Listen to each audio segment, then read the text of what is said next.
everyone. I'm Angeline. I am a general practitioner with a special interest in lifestyle medicine and women's health. I'm in the process of taking a new avatar as a blogger and a public speaker. My website, lifestylemedico.wordpress, goes live on the 26th of November, so do catch me there. Thank you, Adi from Adi J Choreography, for giving me the opportunity to speak today. Also, I would like to congratulate Adi J Choreography on this amazing and much needed venture with Food Bank Victoria. I've been called to talk about an important topic. So the topic we'll be talking about is nutrition in this pandemic, and also I'll be addressing the much needed topic, which is emotional eating. So nutrition in pandemic. Nutrition is not just what we eat. It's also our relationships, physical activity, creativity, and many other things that I haven't listed. Right now, this pandemic has turned our life upside down. We don't have long commutes to work. We don't get ready for work in the morning. We don't have chances to have coffee with friends or workmates. We can't catch up with friends and family for lunch and dinner. We don't have people visiting from overseas. We can't travel.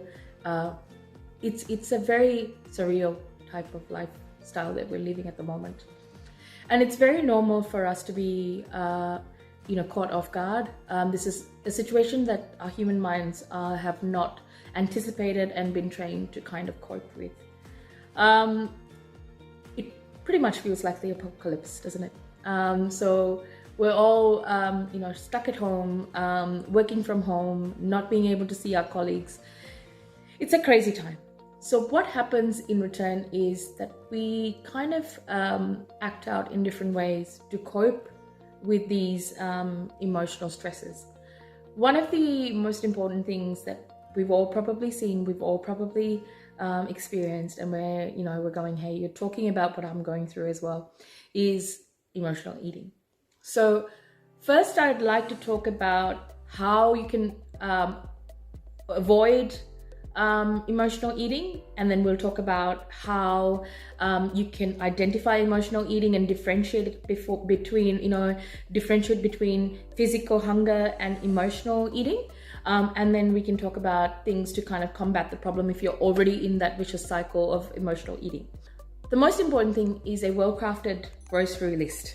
So before you step foot into a grocery store, it's a good idea to have a nice list that has food groups that touches all food groups, like carbs, proteins, fruit, veggies, vitamins, all that. So make sure that your list has fruits, vegetables, good sources of fat like avocados, nuts, so that when you have that tendency to snack, you have something healthy at your reach, and you don't have to reach for a chocolate bar or pack of biscuits when you're hungry or bored. Okay.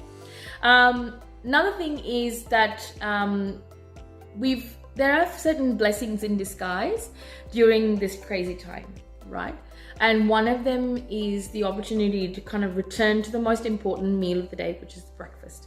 Many of us never have time for breakfast. We just chomp down whatever we have and then run off to work. So right now you have the opportunity to cook or prepare a well-balanced breakfast and see how you go. Because studies show that if you have a well-balanced breakfast, you feel more full during the day, and it also helps with with emotional eating as a whole. So I suggest trying different foods, experiment with different types of foods, eggs, yogurt, muesli, things like that. And also it's important to maintain a food journal. I always tell patients that if you have a tendency for intolerances, allergies, or even moods, if you think certain foods dominate your mood or influence your mood, it's a good idea to keep a food journal. So record what you have, how you feel right after you have it, and then after about 2 hours, how do you feel after that? So that can really help. Another thing is to monitor your cravings.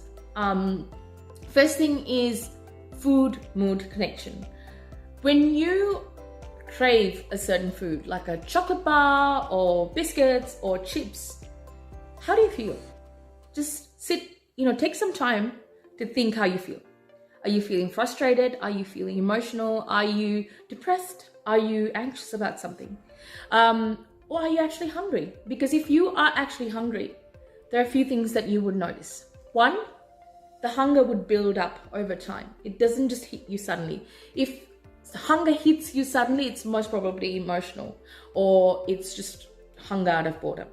If it slowly builds up in intensity, that's most probably a physical hunger. Plus you have, rumbling of your tummy. Those are pointers to actual hunger. So if you feel an emotion, it's normal human tendency to run away from it or regress it or avoid it. But what I say is think of what you're feeling, name it, and also then you realize, okay, this is what I'm feeling and this is why I want to eat. So that will help you differentiate between a physical hunger and an emotional eating episode. Hydrate, hydrate, hydrate. I know lots of people talk about water. You're probably sick of hearing people talk about water, but it's important. Sometimes you're not even hungry. You're probably just thirsty. So probably have a glass of water and see how you feel. Another important thing is to have a balanced diet. I know it's very natural. There are some groups of people who demonize certain food, certain food aspects, or certain things like carbs or fats or things like that. So don't demonize or avoid any food group at all. Have a balanced diet. Everything in moderation is great. Have a good set of protein, good amount of veggies, fruit, some carbs. Avoid, of course, these are things that avoid simple sugars, sugary foods, and include healthy fats like avocados and fish and nuts if you can, if you're not intolerant or allergic. If you have an allergy, if you don't have an allergy to those foods. So have a balanced diet. Another important thing is to tame your inner child. We're all used to, since childhood, used to foods that give us comfort, like a mac and cheese or a pizza or something like that. So when you have those moments when you really crave those type of foods, probably think of a more healthy option. Like if you're craving a mac and cheese out of a ready-made mac and cheese, probably think about making your own version of it. A homemade mac and cheese is much better, healthier option. So that's something that you can do.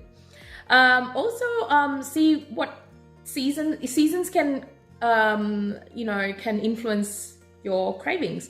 So during summer, you could crave more fruit, and then during winter, some warm foods like casseroles or soup or pies. So listen to yourself. Hormones. Okay. As cliche as it sounds, women have a tendency to crave have more emotional cravings or cravings in different parts of their menstrual cycles. So if you're in the period of time when there's premenstrual syndrome, if you suffer from premenstrual syndrome, and those are times when you crave certain foods, probably sit and think about what healthy options you can do. Plan ahead. Like I said, keep a mood journal and plan ahead as to what you can eat instead. If you crave pizzas during your menstrual cycle, probably think about a homemade pizza with a cauliflower, sweet potato base, things like that. Are you eating enough? Are you going through a crash diet and then binging later? So don't do that. Please don't do that. Eat adequate amount of food.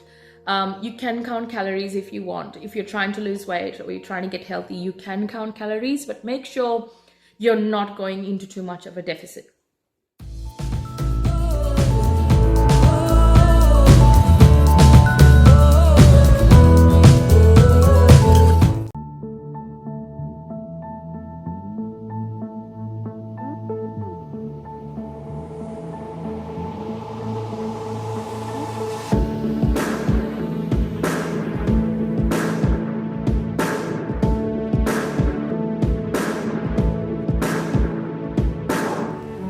Somos las raíces que nutren.